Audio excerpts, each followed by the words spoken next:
마가복음 3장 1절로 19절.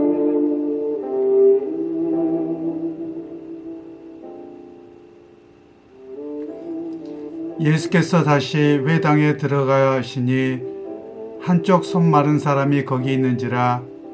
사람들이 예수를 고발하려 하여 안식일에 그 사람을 고치시는가 주시하고 있거늘, 예수께서 손 마른 사람에게 이르시되 한가운데에 일어서라 하시고 그들에게 이르시되 안식일에 선을 행하는 것과 악을 행하는 것, 생명을 구하는 것과 죽이는 것 어느 것이 옳으냐 하시니 그들이 잠잠하거늘 그들의 마음이 완악함을 탄식하사 노하심으로 그들을 둘러보시고 그 사람에게 이르시되 내 손을 내밀라 하시니 내밀매 그 손이 회복되어더라. 바리새인들이 나가서 곧 헤롯 당과 함께 어떻게 하여 예수를 죽일까 의논하니라.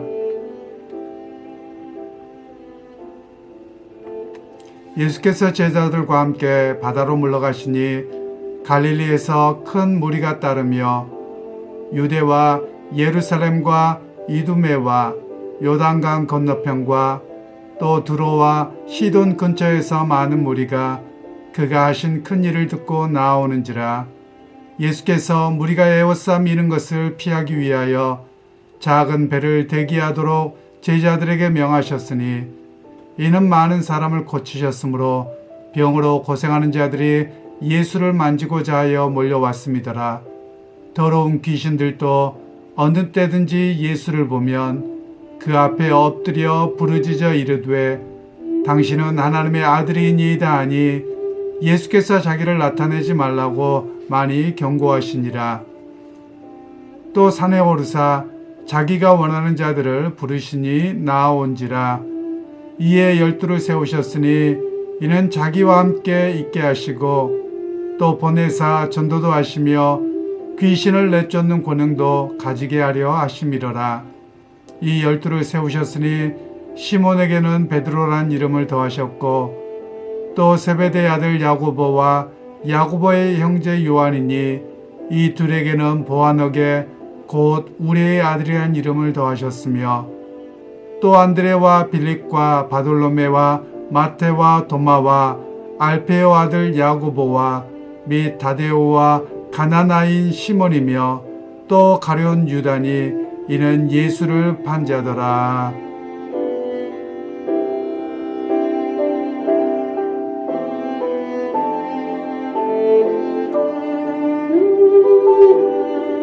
오늘 말씀은 12를 세우셨으니 라는 주제로 함께 말씀을 나누겠습니다.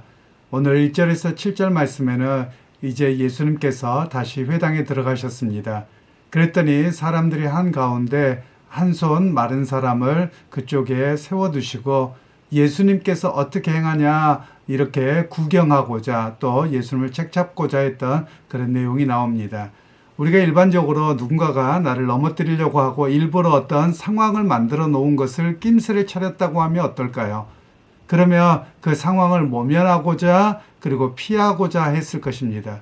그런데 예수님께서는 일부러 만들어 놓은 그 상황을 피하려 하지 아니하시고 정면으로 부딪히시고 오히려 그들의 생각과 또 그들의 삶을 바꾸려고 하셨던 내용이 오늘 본문의 말씀입니다. 그러면서 예수님께서 그들에게 질문하시기를 안식일에 선을 행하는 것과 악을 행하는 것 그리고 생명을 구하는 것과 죽이는 것 중에서 어느 것이 옳으냐라고 물어보셨습니다. 그랬더니 다른 사람들이 다 침묵하고 있습니다. 그때 주님께서 그들의 마음의 완악함을 탄식하시고 노하셨습니다. 그리고 그에게 내 손을 내밀라 라고 말씀하셔서 손이 회복되도록 하셨습니다. 여기에서 예수님께서 바라보고 있는 내용들이 있죠. 즉 바리새인들은 어떤 사람이 손이 마르거나 병이 있다. 당장 죽을 병 아니니까 그냥 내일까지 기다려라 라고 이야기를 할 뿐이었습니다. 그런데 예수님 바라보는 것은 이 안식일에 오늘 회복되어지는 것이 선한 일이고 오히려 그대로 놓아두어서 고통 가운데 있게 하는 것이 악한 일이다. 이렇게까지 말씀을 하고 있는 것입니다. 그리고 오늘 당장 죽게 생겼고 힘들고 고통 가운데 있는 사람을 회복하는 것이 생명을 구하는 일이고, 또 지금 바리새인들처럼 뒤로 미루기만 하고 아무 능력도 행하지 않는 그 모습을 죽이는 것이다 라고까지 주님께서는 말씀하고 계시는 내용입니다. 그러면서 오늘 이 바리새인들과 헤롯 당은 예수님이 어떻게 하는가 보고 죽일까만 그 궁리를 하고 있는 내용이 오늘 본문의 이야기입니다. 그러면서 안식일의 진정한 의미가 무엇이냐를 우리로 하여금 생각하게 하는데요. 안식일의 분명한 의미는 바로 생명으로 회복되는 일, 즉 생명으로 회복되어서 그가 안식일을 누립니다 라고 이야기를 하고 있는 것입니다. 그래서 오늘 우리에게 구약과 같은 안식일을 지키지는 않습니다만 우리는 주일을 지키지요. 자주 말씀드렸던 것처럼 주일과 안식일은 조금 다릅니다. 실제 날짜도 다르고요. 그리고 그 목적도 다릅니다. 안식일은 금요일 해질 때부터 토요일 해지기 전까지를 안식일이라고 합니다. 오늘 우리가 지키는 예배의 날은 주일은 일요일입니다. 물론 일요일이라는 표현 자체가 우리 신앙적으로는 그리 썩 달갑지는 않습니다. 왜냐하면 이 일요일이라는 단어는 로마에서 태양신을 섬기던 절기 중에 하나였는데요. 기독교화 되어진 이후에 이 개념을 좀 바꿉니다. 진정한 태양이 누구냐? 예수 그리스도라는 것이죠. 그래서 그런 의미에서 썬데이, 일요일이란 말은 진정한 태양이신 주님의 날, 이런 의미를 가졌습니다. 그런데 조금 더 라틴어나 이런 내용들을 보면 이 일요일이라고 말하기보다도 주님의 날이라고 썼습니다. 아마 여러분들 잘 아시는 3대 테너 중에 한 사람의 이름이 플라시도 도밍고라고 나오죠. 그런데 이 도밍고라고 하는 말이 바로 일요일이라는 뜻입니다. 그래서 이 도밍고라는 말은 결국 예수님의 부활하심을 기념하는 날, 이런 뜻입니다. 그래서 주님의 날이라는 뜻이죠. 그래서 오늘 우리는 구약의 안식일에 의해서 살아가는 자가 아니라 그것을 완성하시고 회복시키셨고 또 우리를 새로운 피조물로 삼으신 새 창조의 삶을 살아갑니다. 이런 고백 속에서 오늘 우리는 주일을 지킵니다. 그런 의미에서 오늘 우리 교회가 바라보아야 되는 것은 주일에 어떻게 해야 됩니까? 사람을 회복시키고 사람을 살리고 그리고 사람이 하나님 앞에 믿음으로 회복될 뿐만 아니라 영적으로 육체적으로 회복됨을 바라보는 바로 그런 모습으로 주일을 지켜야 함을 오늘 성경은 이야기를 하고 있지요. 그리고 이제 7절에서 10절 말씀에는 예수님께서 갈릴리와 유대, 예루살렘과 이두메, 요단강 건너편 그리고 두로와 시돈 근처에서 수많은 사람들이 예수님에게 문제를 해결해 달라고 다가왔습니다. 그에 대해서 예수님께서는 그 문제를 온전히 해결해 주셨음을 이야기합니다. 7절에서 10절 말씀에는 이제 예수님께서 여러 지역에서 온 사람들을 다 고쳐주셨던 내용이 나옵니다. 그 지역은 유대와 갈릴리, 예루살렘과 이두메, 그리고 요단강 건너편, 두로, 시돈 근처, 이런 수많은 지역에서 예수님에게 귀신 들린 자들과 병든 자들이 몰려왔습니다. 그때 예수님께서는 그들을 마다하지 아니하시고 그들을 가르치셨고 고치셨습니다. 즉 주께서 하셨던 일들은 당신에게 나온 자들을 외면하지 아니하시고 그들을 적극적으로 가르치시고 고쳐주셨다라는 것을 말씀합니다. 그런 면에서 오늘 우리의 교우들의 신앙의 관점이 주님을 닮아가야함을 이야기합니다. 즉 마가복음의 주제는 제자도라고 말씀을 드렸었는데요. 제자의 삶은 어떤 삶이냐? 예수님께서 행하셨던 삶을 뒤쫓아가는 겁니다. 그러니까 우리는 교회 사역을 할 때도 관점이 좀 바뀌어야 됩니다. 몸이 편한 것, 익숙한 것 이런 것보다는 오히려 예수님께서는 육신에 피곤함이 있었음에도 불구하고 당신에게 도움을 구하러 온 이들을 마다하지 아니하고 그들에게 복음을 전하셨고 고치심을 주셨던 것처럼 오늘 우리도 나를 먼저 생각하기보다도 주님의 뜻을 좇아서 하나님의 사역을 믿음으로 잘 감당해야 함을 그것이 또한 제자도의 삶인 것을 이야기를 하고 있죠.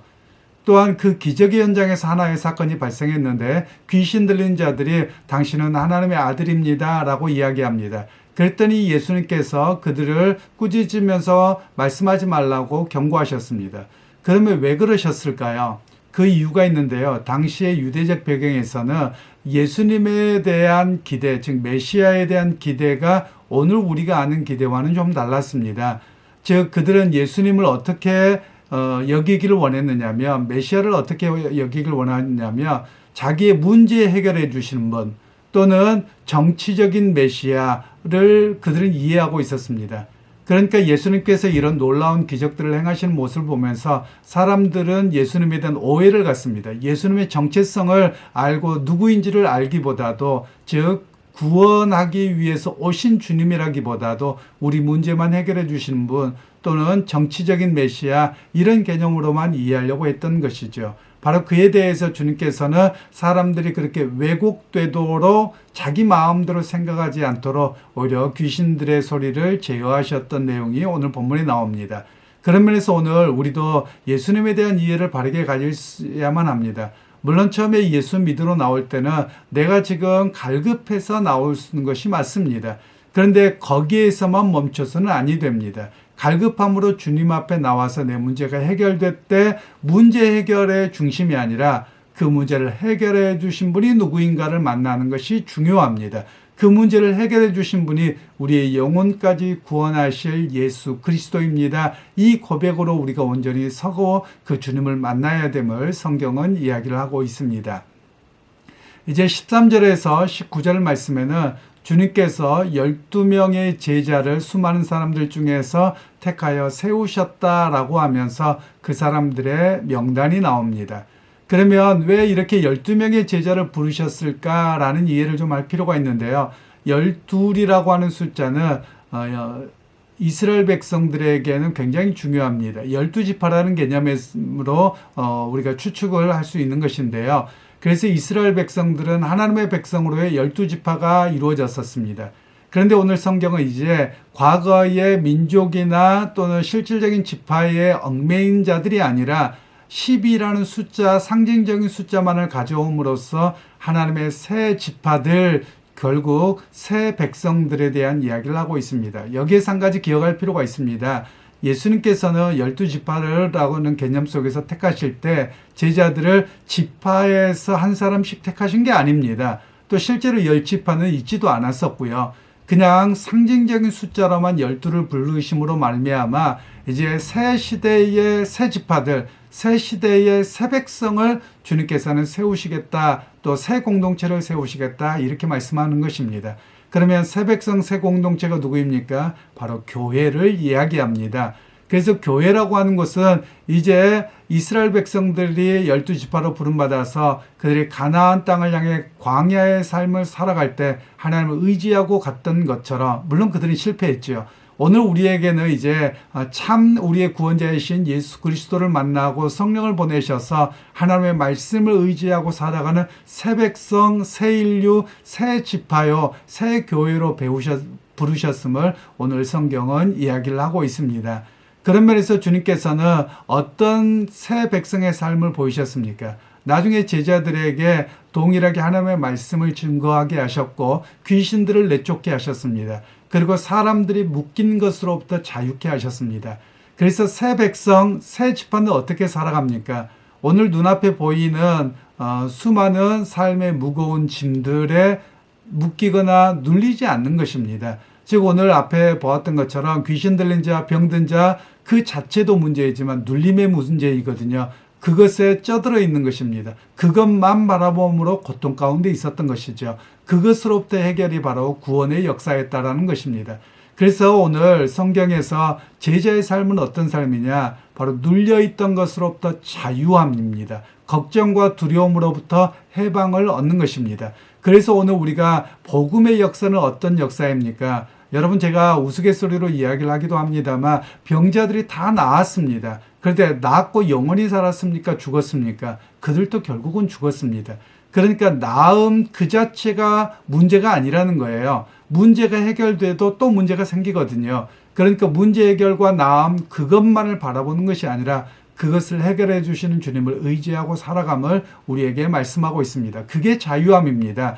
예를 들면 오늘 우리가 믿음 생활을 하다가 고통 가운데 있습니다. 혹시라도 죽는다고 하십시다. 그래도 오늘 내가 천국에서 눈 뜰 것을 확신합니다 라고 평안함으로 살아갈 수 있는 그런 모습이지요.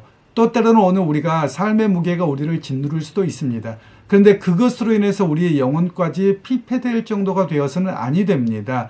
오히려 오늘 우리의 믿음의 사람들이 해야 될 일은 비록 삶의 무게가 있다 할지라도 하늘의 소망을 갖고 살아가기에 이 삶의 무게에 짓눌리지 않고 그래도 은혜를 붙들고 오늘도 살아갑니다. 이 고백이 바로 예수님을 믿는 새 시대의 사람이요 또한 12지파요 그리고 교회의 모습이어야 함을 이야기를 하는 것입니다. 그러기 여러분 오늘 주님께서 우리를 이 새 시대의 12지파로 새 시대의 교회로 부르셨습니다. 이제 오늘 우리가 과거처럼 염려와 두려움과 걱정 그리고 병과 귀신 들림에 짓눌려 살아가는 것이 아니라 그것으로부터 해방되는 참 구원을 얻어서 하나님의 나라를 바라보기를 원합니다. 그리고 하나님의 역사를 의지하고 우리에게 주어진 삶을 묵묵히 걸어갈 수 있는 믿음의 성도님들이 다 되기를 원합니다. 그래서 여러분 무거운 짐이 여러분을 누르는 것이 아니라 나는 믿음으로 살아가고 하나님의 도우심을 의지하고 살아갑니다. 이 고백이 바로 여러분의 고백이 되기를 소원합니다. 그 가운데서 하나님 나라를 누리는 역사가 오늘 여러분의 삶의 현장에 있기를 원합니다. 거룩하고 자비하신 하나님 은혜를 감사합니다. 오늘 또 주께서 놀라운 일들을 행하시면서 우리에게 참 안식일의 의미를 깨닫게 하시고 또한 하나님 나라의 백성으로 우리가 눌림과 그리고 무거운 짐에 어찌할 수 없어서 고통 가운데 사는 자가 아니라 하나님 나라를 바라보는 해방한 백성이요 자유한 백성이요 은혜를 아는 백성으로 살아가게 하셨습니다. 오늘 하루도 그 놀라운 주님의 은혜의 역사를 의지하고 살아가는 참 믿음의 성도들 다 되게 하옵소서. 예수님의 이름으로